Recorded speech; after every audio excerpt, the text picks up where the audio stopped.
मलिक साहब मुझे ज्वाइन कर रहे हैं। अस्सलाम वालेकुम, बहुत बहुत शुक्रिया रहमान मलिक साहब आपका। रहमान मलिक साहब, पाकिस्तान पीपल्स पार्टी आज शिरकत कर रही है, जो इशाया दिया है शहबाज शरीफ साहब ने, क्या नाराज़गियाँ दूर हो गई हैं? क्या दोबारा पाकिस्तान पीपल्स पार्टी पीडीएम में शामिल होने जा रही है? अगर वाकई शामिल होने जा रही है तो क्या हुआ? जो शो कॉज नोटिस भेजा था, बड़ी नाराज़गी का इजहार किया था, माफ़ी का मुतालबा किया था आप लोगों ने कि नून लीग माफ़ी मांगे, मामलात क्या तय पा गए हैं sir?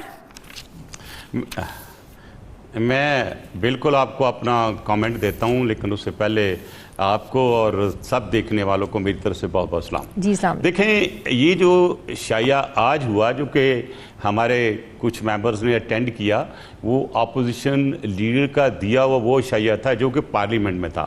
It had nothing to do with PDM.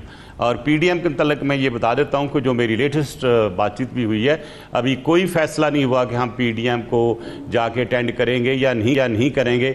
हमारा वो मुतालबा जो हमने किया था कि माफ़ी मांगी जानी चाहिए, शो कास्ट विड्रॉ होना चाहिए, वो it is as it is. तो लिहाजा ये मैंने भी मीडिया में देखा है जी कि पाकिस्तान पीपल्स पार्टी जो है वो पीडीएम की मीटिंग में शिरकत करेगी, उनको दावत आ गई है, तो ऐसी कोई बात नहीं। शिरकत तो करी है। जब इंसान जब कोई पीपल्स पार्टी ने कोई फैसला किया होगा तो जाहिर है कोई एक माइंड सेट के साथ फैसला किया होगा ना, तो फैसला कुछ जहन में होगा ना कि ये इशू रेज किया जाएगा। या आप ये कह रहे हैं कि अगर वो शरीक हुए हैं तो वहां पर ये जरूर बात होगी कि आप माफी मांगे पहले, उसके बाद हम पीडीएम का हिस्सा बनेंगे, इसके बगैर कोई चारा नहीं है पीडीएम का हम दोबारा हिस्सा बने। मेरी बात थोड़ी देर पहले ही हमारे जो सीनियर मोस्ट मेंबर हैं उन्होंने जो अटेंड किया था उनसे हुई थी। मुझे पता था कि ऐसा सवाल मुझ पे आएगा, तो मैं आपको वाज़ेह कर दूं कि वहाँ कोई ऐसी डिस्कशन पीडीएम के मुतल्लिक नहीं हुई। वो एक पार्लियामेंट का इजलास था जिसमें एमएनएज थे जिनको बुलाया गया हुआ था, और उसका जो सियासत चल रही है अपनी पार्लियामेंट से बाहर, उससे उसका कोई ताल्लुक नहीं था। तो लिहाजा मैं आपको भी वाज़ेह कर दूं, पब्लिक को भी वाज़ेह कर दूं कि अभी तक पाकिस्तान पीपल्स पार्टी ने ज्वाइन करने का या अटेंड करने का फ़ैसला नहीं किया गया। आपको याद होगा कि फ़ैसला ये हुआ था कि जो हमारी सीईसी मीटिंग है वो फैसला करेगी कि हमने इजाज़ स्टैंड करना है कि नहीं। लास्ट मीटिंग जो सीईसी की हुई थी जिसमें मैं भी था, उसमें ये फैसला हुआ था कि हम उस वक्त तक ये इजलास स्टैंड नहीं करेंगे जब तक वो अपना दिया हुआ शो कॉज नोटिस विड्रॉ नहीं करते और या वो माफ़ी नहीं मांगते। लिहाजा देखते हैं, अगर वो शो कॉज नोटिस विड्रॉ कर लेते हैं, कल माफ़ी मांग लेते हैं, तो मेरा पीपल्स पार्टी को हमें कोई इतराज़ नहीं होगा। मतलब यही दो सूरतें हो सकती हैं कि पीडीएम में पाकिस्तान पीपल्स पार्टी वापस जाए, शो कॉज नोटिस वापस लें या माफ़ी मांगे, राइट?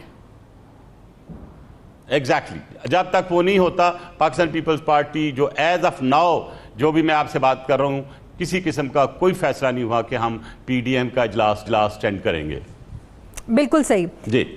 रहमान मलिक साहब, प्राइम मिनिस्टर साहब जो बार बार ये कहते हैं कि हुकूमत जी कुछ कह रहे हैं आप? जी, जो प्राइम मिनिस्टर साहब रोजाना ये बात करते हैं, हर दूसरे दिन ये बात करते हैं कि हम किसी प्रेशर ग्रुप के हाथों जो है ना वो ब्लैकमेल नहीं होंगे। तरीन ग्रुप का जो मसला था, जब वो आवाज़ उठाते हैं हुकूमत एक्टिव हो जाती है, हुकूमत को डर लग जाता है, हुकूमत खौफजदा शायद हो जाती है, कहीं बजट पे ना उनको टफ टाइम मिल जाए, कहीं उनकी हुकूमत ना विफाक से भी ख़त्म हो जाए, पंजाब से भी ख़त्म हो जाए। आपको लगता है कि तरीन ग्रुप ब्लैकमेल करने में जो है ना वो अपने मुतालिबात मनवाने में कामयाब हो जाता है हर बार? देखें, जो आपने भी बात की है, जो स्टेटमेंट इमरान खान साहब की मैंने सुनी है उनके कोर ग्रुप में, उन्होंने ये कहा था कि ये सुन लें कि मैं किसी से ब्लैकमेल नहीं हूँगा। उन्होंने लफ्ज़ इस्तेमाल किसी का किया था, उन्होंने तरीन ग्रुप का नहीं किया था। इसमें कोई शक नहीं है कि पीटीआई में एक दरार आई है, और वो आपने मुझे पिछले प्रोग्राम में भी सवाल किया था, मैंने कहा फ्यूचर की पॉलिटिक्स में जो तरीन साहब है उनका बहुत प्रोमिनेंट रोल होगा। अच्छा। तो आपने देखा वो प्रोमिनेंट रोल है। अगर ऐसी बात होती कि सुलह हो गई है तो फिर ये आज जो इजलास होना था वो बज़ाहिर है बिकॉज ऑफ दिस डिनर जो अपोजिशन लीडर ने दिया था उसकी वजह से पोस्टपोन हुआ।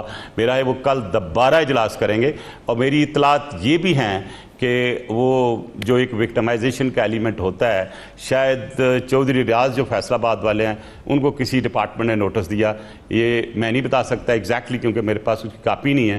तो ये अगर ये सिलसिला जारी रहा तो मुझे ऐसे लग रहा है, थोड़ी सी मैं आपसे अर्ज कर दूं कि ये जो पैनिक मुझे नजर आई है कि 4.3 पे एकदम हम चले गए हैं ग्रोथ रेट पे, जबकि हमारी जो इस वक्त इन्फ्लेशन है वो 11.10% पे है। ग्रोथ रेट जो है वो आपको पता है माइनस पे चला गया था, नीचे चला गया था। इन्फ्लेशन रेट प्लस डॉलर, ये जो प्रायोरिटी हमारी रुपीस की, वो रुपीस 154 तक पहुंचा हुआ है।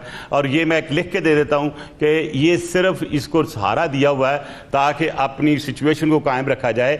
जो IMF के साथ एक कमिटमेंट थी वो डेफिनेटली 180 जो है रुपीस पर डॉलर है। तो आपको क्या लगता है हुकूमत क्यों पैनिक हुई है? बिल्कुल, किसकी वजह से पैनिक हुई है हुकूमत? जी, इसलिए देखें, या तो गवर्नमेंट ने शायद ये फैसला कर लिया कि हमारे दिन थोड़े रह गए हैं, या वो असेंबलियां डिसॉल्व करने के चक्कर में हैं और वो अपनी कारकर्दगी इस अंदाज से सामने लाएं हुकूमत के सामने या पब्लिक के सामने कि ये बता सकें कि हमने तो बहुत कुछ किया और करने वाले थे, हमें करने नहीं दिया। लेकिन एक चीज मैं आपको बड़ी सियासी शहीद बनना चाहते हैं इमरान खान साहब कि ये जो हमारी, मैं पहले एक थोड़ा सा उसका प्रियम्बल दे दूं तो फिर आप उसको कोई नाम भी दे सकती हैं। अच्छा। ये स्टैटिस्टिकल डिवीजन जो है, इसमें स्टैटिस्टिक्स की जो फिगर फज होती हैं वो शौकत अजीज साहब के वक्त से शुरू हुई थी और अभी तक जारी हैं। मैंने अगले दिन एक प्रोग्राम देख रहा था आपके कोलीग अब्दुल मालिक साहब का, मैं उनकी उस एक प्रपोजल से, सुजेशन से बिल्कुल मुतफिक हूँ, क्योंकि ये मैंने पार्लियामेंट में भी दी थी सुजेशन कि जो स्टैटिस्टिक्स डिवीजन है इसको आप जो काउंसिल ऑफ इकोनॉमिक इंटरेस्ट जो है पाकिस्तान की, उसके नीचे किया जाए। क्योंकि होता यह है कि हुकूमत जिस तरह भी इस फिगर्स की रद्दोबदल करना चाहती है, इक्वेशन बदलना चाहती है, वो बदल लेती है, क्योंकि स्टैटिस्टिक्स डिवीजन डायरेक्टली गवर्नमेंट के अंदर है और ये दुनिया में कहीं नहीं होता है। स्टैटिस्टिकल डिवीजन जो होती हैं या स्टैटिस्टिकल डेटा जो होता है, this is actually the backbone of the countries planning. तो जब आपके फिगर ही सारे फाइट होंगे, मैं एक छोटा सा आपको वाकया बता देता हूं। जनरल मुशर्रफ साहब से एक मीटिंग हुई हमारी, बिफोर वी केम, जरदारी साहब थे, मैं थे और जनरल मुशर्रफ साहब थे। जनरल मुशर्रफ साहब ने कहा, देखो जी मैं तो आपको दे के जा रहा हूँ फैंटेस्टिक इकोनॉमिक सिचुएशन जिसमें चीनी ऐसे है, पूरी उन्होंने तफसील दी। तो जरदारी साहब ने कहा, आप पहले पता कर रहे हैं जो फिगर आपको दी हैं उनकी करेक्ट लेवल कितना है, उनमें ऑथेंटिसिटी कितनी है। हमारे हिसाब से तो 5 बिग फिगर्स हैं which actually have been presented by Shaukat Aziz. तो अभी भी जो मैं देख रहा हूं, देखें वो सर्विस स्ट्रक्चर को बीच में ला के सर्विसेज को अब 4.3 कर रहे हैं। आप कैसे, जब आप सारी दुनिया को बता चुके हैं। और मैं कल प्रोग्राम देख रहा था मिनिस्टर ऑफ फाइनेंस का, बड़ा फ्रैंकली वो बोल रहे थे और वो कह रहे थे कि हमारे पास जो IMF की कंडीशनैलिटी है वो बहुत सख्त हैं, और अगर सख्त हैं तो फिर देखें आप पे पैंडेमिक है इस वक्त, आप क्यों इस नहीं बिल्कुल ब्लॉक कर देते, कोई आप उसको सर्विसिंग ना करें डेट की, ये आप पे कोई नहीं कोई इतनी बड़ी लायबिलिटी लाएगा। क्योंकि इस वक्त जो फोर्स मैजूर लॉ है दुनिया में, जो आपके एग्रीमेंट में इन बिल्ट होता है, आप उसको आज मेरी कुछ मौशी माहिरीन से भी बात हो रही थी सर, वो यही बात कर रहे थे कि अगर आप ऐसे नंबर्स इतने बढ़ा चढ़ा कर पेश करेंगे, IMF से कैसे निगोशिएट आप करेंगे कि हम अपने कर्ज नहीं दे सकते हैं या हमारे हालात ऐसे, हमें कुछ कंसेशन मिले, जब आप सब कुछ अच्छा है कि रिपोर्ट दे रहे हैं कि भाई हमारी तो ग्रोथ इतनी अच्छी जा रही है, तो आपको तो वो रिलैक्सेशन नहीं देंगे। ये गलत स्ट्रैटेजी है। असल में प्रॉब्लम हुकूमत की ये है इस वक्त कि वो अपने आप को माचू खान साबित करना चाहते हैं, इकोनॉमिक लाइक अ मॉन्स्टर के हमने आके बहुत कुछ कर दिया है। वो उसको ठीक करते करते हम अपना बेड़ागर्क बाहर कर रहे हैं। वो सारी चीजें नोट कर रहे हैं। वो कहेंगे भाई अगर आपका ग्रोथ रेट इतना हो चुका है, आपका बजट डेफिसिट ये हो गया, ये नहीं उन्हें बताते कि 3 ट्रिलियन रुपीस हमने अभी नए छापे हैं। तो जो अगर नोट छाप के अपनी इकॉनमी चलानी है तो फिर इंडिया वाला जैसे हाल होगा ना। इंडिया की इकॉनमी पहले बहुत ज्यादा अच्छी थी, जब उन्होंने भी नोट छापने शुरू किए, जो उनके हालात हुए वो भी आपके सामने हैं। तो मेरा ख्याल है कि जो इकोनॉमिक माहिरीन की टीम है, दे शुड सिट टुगेदर और वो वर्क करें जिसमें एक कॉमन मैन को रिलीफ क्या मिलती है। आप ये ना सोचें कि मीडिया में हम कितना पुरजोर तरीके से अपनी बहादुरी दिखा सकते हैं। देखें ये उनका भी मुल्क है, हमारा मुल्क भी है, आपका भी है मैडम, मेरे गरीब दोस्त का भी है। तो हम क्यों ना, मैं हुकूमत को अच्छी पॉलिसी करती है, आई एंडोर्स इट। अगर वो समझते हैं कि वाकई 4.3 हो गया है और वो इस हद तक पहुंच चुके हैं, मैं उनको मुबारकबाद पेश करता हूं, लेकिन ये देखिएगा it will fall badly with in next 1 month time. अब जो बजट है, डेफिसिट पहले ही बहुत ज़्यादा था, अब मैं एक्सपेक्ट कर रहा हूँ ज़्यादा बजट डेफिसिट होगा। अब हमने बहुत से और चीज़ें कर ली हैं। हम प्रॉब्लम ये है कि हम एक बड़े बंबर में फंस चुके हैं। वो बंबर ये है कि हम सिर्फ बात यानर की करते हैं, हम सिर्फ अकाउंटेबिलिटी की बात करते हैं। पाकिस्तान पीपल्स पार्टी क्या चाहती है, ये हुकूमत अपने 5 साल पूरे करे? अगर आप देखें तो बिलावल भट्टो जरदारी का तो पहले दिन बयान था, Imran Khan you move we are with you, आप हमारे साथ इकोनॉमिक चार्टर करें। तो उन्होंने तो पूरी कोशिश की। अगर हम ये ना चाहते होते तो फिर क्या, हम जो पीडीएम ने कहा था रिजाइन कर दो, तो हम रिजाइन कर चुके होते। हम चांस देना चाहती हैं जमहूरियत को, हम चांस इमरान खान को नहीं देना चाहते। We want the democracy to move forward provided they are in a position to handle it. लेकिन अगर इस पोजीशन में रहे जिस पोजीशन में ये कर रहे हैं, तो मैं आने वाले वक्त को इतना को अच्छा नहीं देख रहा हूं, क्योंकि लोगों ने देखना अपनी सहूलत। और इस वक्त अगर आप मार्केट में कभी जाएं और जिस अंदाज से महंगाई आगे बढ़ी है, गरीब लोगों की कमर टूट रही है, वो बाहर आ जाएंगे, फिर कोई भी उनको पीछे नहीं ले जा सकेगा। Trust me, we want really to see the progress by this government, specially the economic growth. लेकिन अगर आप फज फिगर के साथ अगर चलेंगे, तो मैं ये वैसे इमरान खान साहब कहूंगा कि he should order N investigation को देखें ये जो फिगर्स उनको पेश की गई हैं वो कैसे आई। भाई वही स्टेट बैंक के गवर्नर पहले कुछ और कह रहे हैं, पहले मिनिस्टर कुछ और कह रहे हैं। How is it possible that with in 3 weeks ये आ जाए? मैंने आज बड़ी स्टडी की है, मैं आपके पास टाइम नहीं है, ज्यादा मैं दे नहीं सकता। मैंने मंथ वाइज पूरी डिटेल निकाल के अपने पास रखी हुई इस वक्त। तो मेरा ख्याल है कि दे मस्ट रिकंसिडर कि जो उन्होंने कहा है, फिर ये हमारे लिए IMF मुश्किल हो जाएगा, वाकई बहुत मुश्किल हो जाएगा। और आपको कहेगा जी सर डेट सर्व से करो। और एक चीज मैं इसके साथ और कर दूं, हमें अभी जो CPEC में कुछ नेगेटिविटी आ रही है, फॉर गॉड सेक मेरी गवर्नमेंट से भी, पॉलिटिशियन से भी अपील होगी, डोंट डिनाय चाइना।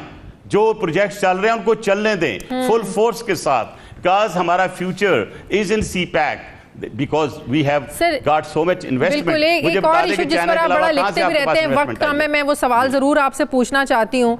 आपको पता है कि अमेरिका, बिल्कुल इससे हट के मैं सवाल है क्योंकि आप इस पर आर्टिकल्स भी लिखते रहते हैं, तो इसलिए मैं आपकी मौजूदगी का फ़ायदा उठाते हुए पूछना चाहती हूँ कि आपको पता है कि अमेरिका ने सितंबर के महीने में इन खिलाफ फ़ौजों को निकालना है अफ़गानिस्तान से, और वो कहते रहे हैं कि हमसाया ममालिक से अफ़गानिस्तान में अहदाफ को वो निशाना बनाते रहेंगे इनखला के बाद भी।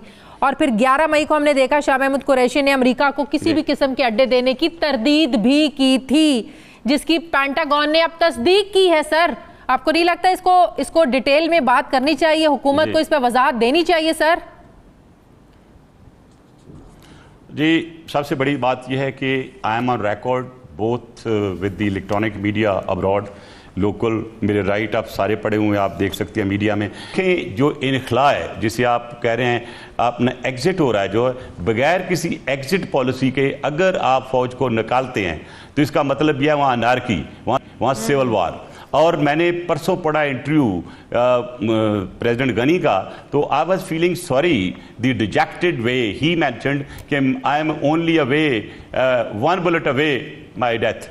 सो you can see the state of affairs there in his mind. अच्छा, मैंने पहले भी ये प्रेडिक्ट किया और मैं दोबारा आपको कह रहा हूं कि मैं दूर से अफगान तालिबान को मार्च करते देख रहा हूं काबिल की तरफ, और दे विल टेक ओवर। अगर वो टेक ओवर होता है तो ज़ाहिर it will bring lot of facts in this region. लेकिन मैं ये समझता हूं कि हमेशा अमेरिका अनाउंस करता है जाने के लिए, लेकिन गया नहीं। अब जब उन्होंने कह दिया कि हम अपने कुछ टारगेट्स रखेंगे, तो अगर टारगेट्स उन्होंने ग्राउंड की बजाय ड्रोन से शुरू कर दिए तो प्रॉब्लम तो वही रहेगी, मुसीबत तो वही रहेगी। और अगर खुदा न खास्ता हमने अड्डे दे दिए तो जो जंग अफगानिस्तान की है वो पाकिस्तान में जो है शिफ्ट हो जाएगी। क्योंकि अगर हम अड्डे देते हैं, जैसे इस दफ़ा मेरी इंफॉर्मेशन ये है कि उन्होंने सिर्फ एयरफोर्स के नहीं, उन्होंने नेवी के भी मांगे हैं। तो अगर हम नेवी की मांगे हैं उन्होंने, तो फिर एक चीज़ हमें या हमारी हुकूमत को नहीं भूलना चाहिए कि नेवी के जो इंस्टॉलेशन है हमारी, या वो ज़्यादा ईरान के नज़दीक है। तो हाँ, we'll be actually tying up and annoying Iran also.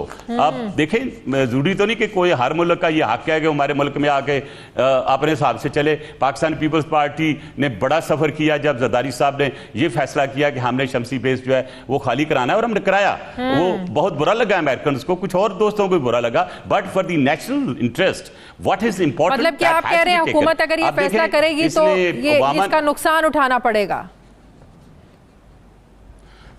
देखो, दो चीजों को कभी भी हमारी आवाम नहीं मानेगी। एक, कश्मीर के ऊपर किसी किस्म का समझौता, और दूसरा कोई अड्डे देने का कोई प्रोग्राम अमेरिका को हुआ। Already we have suffered a lot. आपको याद होगा कि ओबामा ने रिफ्यूज कर दिया था प्रेसिडेंट जरदारी को मिलने के लिए कि जब तक वो उसकी जो प्रोग्राम था, इनका फूड प्रोग्राम प्लस जो लॉजिस्टिक की सप्लाई जो है वो अमेरिकन फोर्सेस को बहाल नहीं करते। And he refused and he went to America. Obama was only 3 metre away, but he didn't say hello to Zardari sahab, क्योंकि उसको बहुत गुस्सा था कि मैं तो मास्टर ऑफ द वर्ल्ड हूं, मेरी बात क्यों नहीं मानी गई। तो I think we may have to, but one thing I must tell you, this is for the first time the Americans have recognized the services of Pakistan in the peace process, और that credit goes to actually COS अपने general Bajwa साहब के। तो मैं ये समझता हूं कि जिस तरह हम एफर्ट्स कर रहे हैं, we must keep actually everybody engaged, but not at the cost of Pakistan's interest. बिल्कुल सही। बहुत बहुत शुक्रिया। पाकिस्तान पार्टी के सीनियर रहनुमा साबिक वजीर दाखिला रहमान मलिक साहब मेरे साथ हैं। नाज़रीन, मुझे ब्रेक लेनी है, वापस आते हैं छोटे से वक्फे के बाद।